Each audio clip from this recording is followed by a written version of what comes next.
اور ایک اور حدیث ہے جو کم از کم صحیح بخاری میں 4 دفعہ ڈیٹیل کے ساتھ آئی ہے، وہ سیدنا ابو بکر کا خطبہ ہے نبی صلی اللہ علیہ وآلہ وسلم کی وفات کے فوراً بعد۔ خیر رسول اللہ فاختار الرفیق الاعلی من الجنہ۔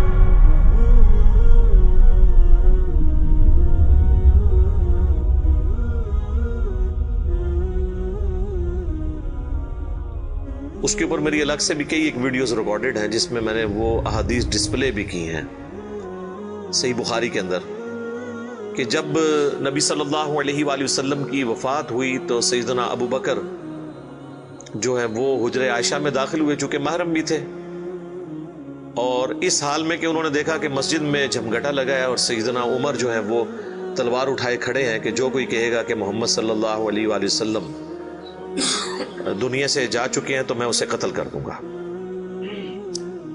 سیدنا ابو بکر حجرہ عائشہ میں داخل ہوئے، اللہ کے نبی صلی اللہ علیہ وآلہ وسلم کے مبارک چہرے سے کفن ہٹایا اور آپ کے ماتھے پر بوسہ دیا اور کہا، اے اللہ کے رسول، اللہ تعالیٰ آپ پر 2 موتیں کبھی جمع نہیں کرے گا، ایک موت آپ کا مقدر تھی وہ تو آپ کو آنی تھی، یعنی ہر انسان کے لیے ایک ہی موت ہے، دوسری موت نہیں۔ اب آپ آخرت کی زندگی میں چلے گئے تو موت کا مزہ جو ایک دفعہ تو سب نے چکھنا تھا وہ آپ نے چکھ لیا، یہ 2 موتیں جمع نہیں کرے گا، اس کا مطلب یہ تھا کہ سیدنا عمر کو جو یہ غلطی لگ گئی تھی کہ شاید نبی علیہ السلام ڈورمنٹ پوزیشن میں چلے گئے ہیں اور آپ دوبارہ دنیا میں واپس آ جائیں گے، جس طرح کہ سیدنا موسیٰ علیہ السلام کوہ طور سے واپس آئے تھے، تو اس کی آپ نے نفی کی کہ نہیں، اس طرح نہیں ہو سکتا، ایک ہی دفعہ موت آنی ہوتی ہے، اب حضور کو موت آئی، اب آپ دنیا میں واپس نہیں آئیں گے۔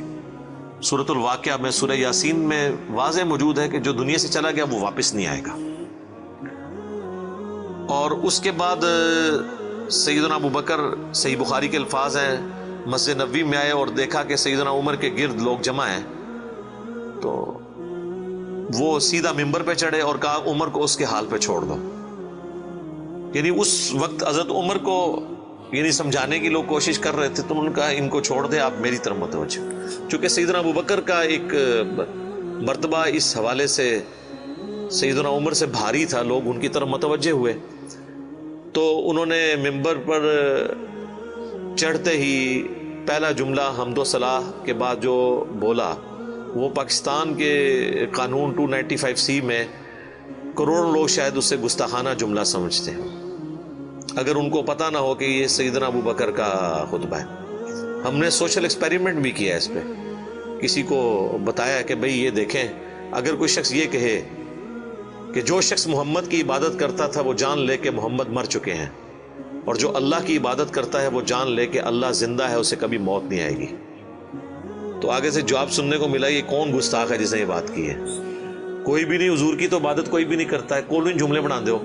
تو ہم نے بتایا یہ بخاری شریف میں کم از کم 4 جگہ موجود ہے، وما محمد الا رسول، تو قرآن میں آیا نا۔ صحیح بخاری میں حضرت ابو بکر کے خطبے کے الفاظ یہ ہیں، من کان یعبد محمدا فان محمدا قد مات، جو کوئی بھی تم میں محمد کی عبادت کرتا تھا تو جان لے کہ محمد مر چکے، مات کے الفاظ ہیں۔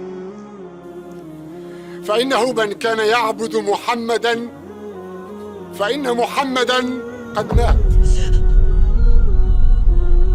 وَمَن يَعْبُدُ اللَّهَ، اور جو کوئی اللہ کی عبادت کرتا ہے یا کرے گا، مضارع کا صیغہ استعمال ہوا ہے، فَإِنَّ اللَّهَ حَيٌّ لَا يَمُوتُ، تو بے شک اللہ تعالیٰ زندہ ہے، اسے کبھی موت نہیں آئے گی۔ تو یہ خطبہ آپ نے یعنی پڑھا، اور پھر اس کی دلیل میں سیدنا ابو بکر نے قرآن کی یہی آیت تلاوت کی، سورہ آل عمران آیت نمبر 144، اور امام بخاری نے کتاب التفسیر چیپٹر جو قرآن کی تفسیر کا لکھا ہے صحیح بخاری کے اندر، اس آیت کو انہوں نے ہیڈنگ بنا کے یہ حضرت ابو بکر کا خطبہ نقل کیا ہے، وما محمد الا رسول قد خلت من قبلہ الرسل افإن مات او قتل انقلبتم على اعقابکم، محمد تو نہیں مگر ایک رسول، اگر یہ مر جائیں یا قتل کر دیے جائیں تو کیا تم دین سے الٹے قدم پھر جاؤ گے؟ وما محمد الا رسول قد خلت من قبله الرسل افإن مات او قتل انقلبتم على اعقابكم ومن ينقلب على عقبيه فلن يضر الله شيئا وسيجزي الله الشاكرين. اور جو کوئی دین سے الٹے قدم پھرے گا تو اللہ کا کوئی نقصان نہیں کرے گا اور اللہ تعالیٰ ثابت قدم رہنے والوں کو جزا دے گا جو شاکرین ہوں گے، شکر گزاری کی روش اختیار کرنے والے. پھر آپ نے اگلی ایک اور آیت تلاوت کی، سورہ الزمر کی آیت نمبر 30، انک میت وانہم میتون، اے نبی بے شک تمہیں بھی مرنا ہے اور تمہارے مخالفین کو بھی مرنا ہے. وہ آیت بھی آپ نے تلاوت کی. تو آپ اندازہ کریں کہ یعنی صحابہ کرام جو ہیں وہ اپنی بات کی دلیل میں قرآن سے آیات پیش کیا کرتے تھے.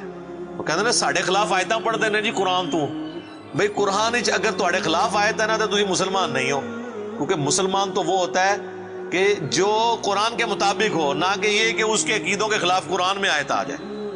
تو اگر کوئی کہہ رہا ہے ساڑھے خلاف آیتاں پڑھتا ہے تو سمجھ لو کہ پھر تسی تو کافر ہی ہوئے نا. مسلمان کے خلاف تو قرآن کی آیت نہیں پڑھی جا سکتی نا. اگر آپ کا وہ عقیدہ ہے تو آپ کے خلاف کہاں سے ہوگی؟ تو صحابہ کرام دیکھیں کہ قرآن سے دلیل پیش کیا کرتے تھے، یعنی وہ اپنی بات کی دلیل بھی قرآن سے پیش کرتے تھے. لیکن یہاں پہ ایک بڑی حیران کن چیز ہے جس کو میں نے ہی پوائنٹ آؤٹ کیا ہے، میں نے کہیں پڑھے ہوئے نہیں یہ دیکھا، حالانکہ یہ بہت ضروری تھا کہ اس چیز کو ہائی لائٹ کیا جاتا، کہ حضرت ابو بکر نے ایک فرضی جملہ کیوں بولا؟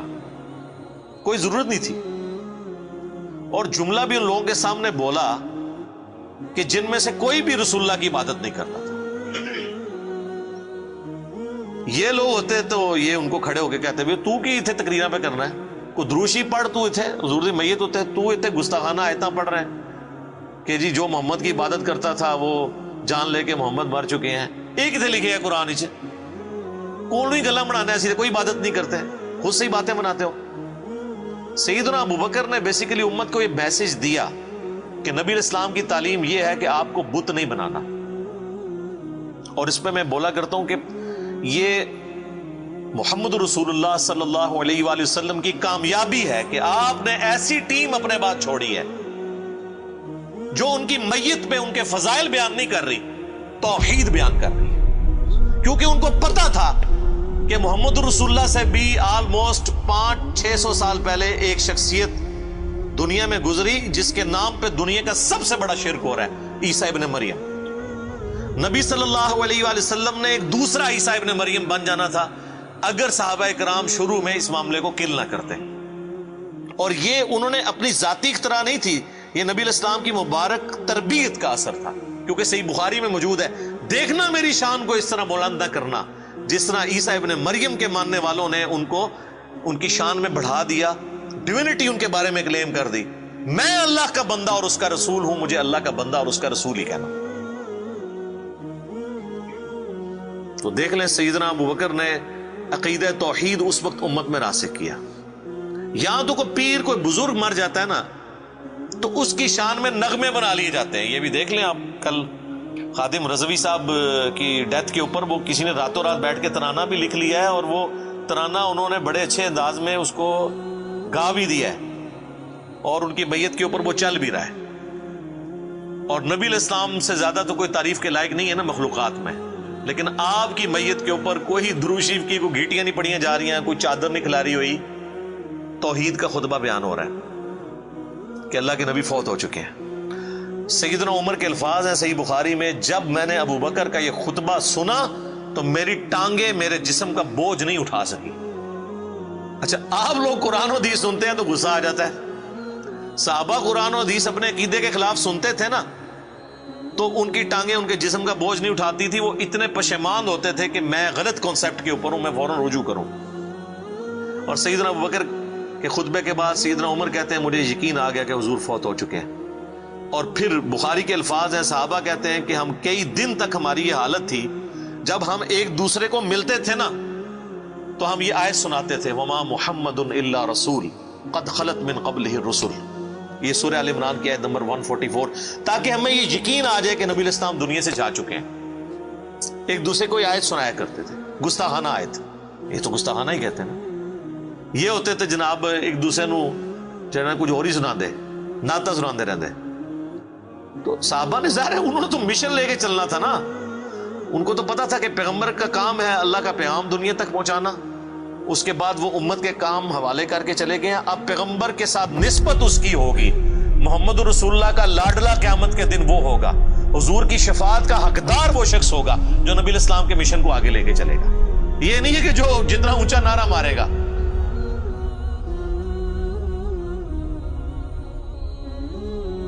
یہ چیز نہیں۔ ہم لوگوں نے تو اس حوالے سے بالکل کانسیپٹ جو ہے نا وہ بدل لیے ہوئے ہیں، چونکہ ہم نے قرآن پڑھا نہیں ہے، اس لیے ہمیں اندازہ نہیں ہے کہ قرآن پاک میں نبی صلی اللہ علیہ وآلہ وسلم کا سچا محب اور سچا پیروکار کس شخص کو ڈکلیئر کیا گیا ہے، جو آپ صلی اللہ علیہ وآلہ وسلم کا مددگار ہوگا ان کے دین کے بارے میں۔ یہ بڑی سخت آیت ہے جی، یقین کریں انسان ہل جاتا ہے جتنی بار اسے پڑھتا ہے۔ آیت نمبر ہے 157 اور 158۔ الذین یتبعون الرسول النبی الامی الذی یجدونہ مکتوبا عندہم فی التوراۃ، یعنی اہل ایمان کے بارے میں آ رہا ہے کہ یہ اس نبی کی پیروی کر رہے ہیں، اس نبی امی کی جس کا ذکر یہ لکھا ہوا پاتے ہیں اپنے پاس تورات اور انجیل میں۔ یأمرہم بالمعروف، جو انہیں حکم دیتے ہیں نیکی کا، وینہاہم عن المنکر، اور روکتے ہیں انہیں برائی سے، ویحل لہم الطیبات، اور حلال کرتے ہیں ان کے لیے پاکیزہ چیزیں، وَيُحَرِّمُ عَلَيْهِمُ الْخَبَائِثَ، اور حرام کرتے ہیں خبیث چیزیں، یعنی اللہ کے اذن سے وہ شریعت کا پیغام پہنچاتے ہیں۔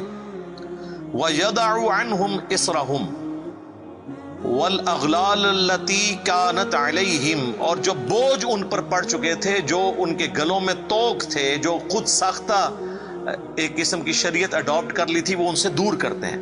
فَالَّذِينَ آمَنُوا، پس جو ان پر ایمان لائے، بِهِ، اس کے اوپر جو ان کے ساتھ نازل ہوا، وَعَزَّرُوا، اور ان کی عزت کرے، وَنَصَرُوا، اور ان کی مدد کرے، وَاتَّبَعُوا النُّورَ الَّذِي أُنزِلَ مَعَهُ، اور اتباع کرے اس نور کی جو ان کے ساتھ نازل ہوا، یعنی قرآن۔ أُولَئِكَ هُمُ الْمُفْلِحُونَ، یہی لوگ ہیں جو کہ فلاح پانے والے ہیں۔ یعنی اللہ تعالیٰ فرما رہا ہے کہ نبی صلی اللہ علیہ وآلہ وسلم کا سچا امتی کون ہے؟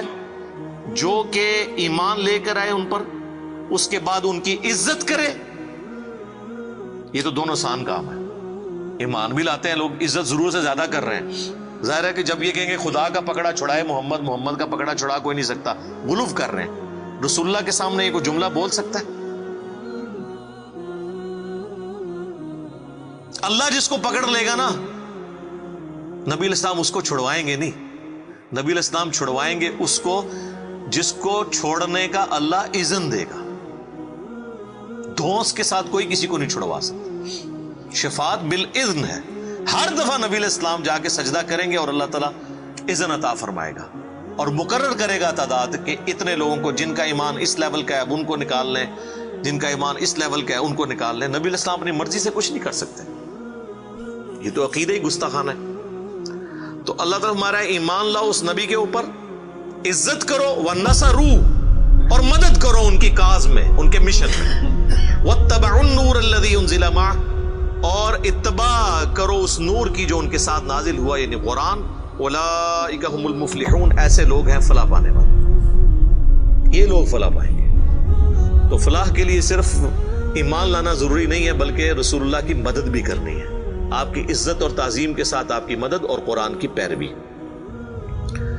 تو صحابہ کرام نے حضور کی میت کے اوپر عقیدہ راسخ کر کے بالکل صحیح بات بتا دی۔ اور آپ دیکھیں صحابہ کو کبھی یہ وہم بھی نہیں آیا تھا کہ نبی علیہ السلام سے ہم نے جا کے اب ڈائریکٹ کوئی بات کرنی ہے، ورنہ آپ دیکھیں حضور کی میت رکھی ہوئی ہے، صحیح بخاری میں ڈیٹیل موجود ہے، میرا ایک کلپ بھی ریکارڈڈ ہے، سیدہ فاطمہ کا قاتل کون، اس میں نے ڈیٹیل سے سقیفہ بنی ساعدہ کی حدیث بیان کی تھی کہ کسی کے دماغ میں بھی یہ مشورہ نہیں آیا کہ نبی علیہ السلام سے آپ کی ابھی میت باہر ہے، ابھی تو قبر میں نہیں گئے، جو لوگ قبر پہ جا کے مانگتے ہیں اور بزرگ بابوں کی، رسول اللہ تو ابھی ان کی میت باہر رکھی ہوئی ہے، جا کے آپ کے میت سے جا کے پوچھ لیں کہ یا رسول اللہ بتائیں آپ کا سکسیسر کون ہے آپ کے بعد۔ کسی کو وہم نہیں آیا۔ بعد کے لوگ پتہ نہیں کیا کیا دعوے کرتے ہیں۔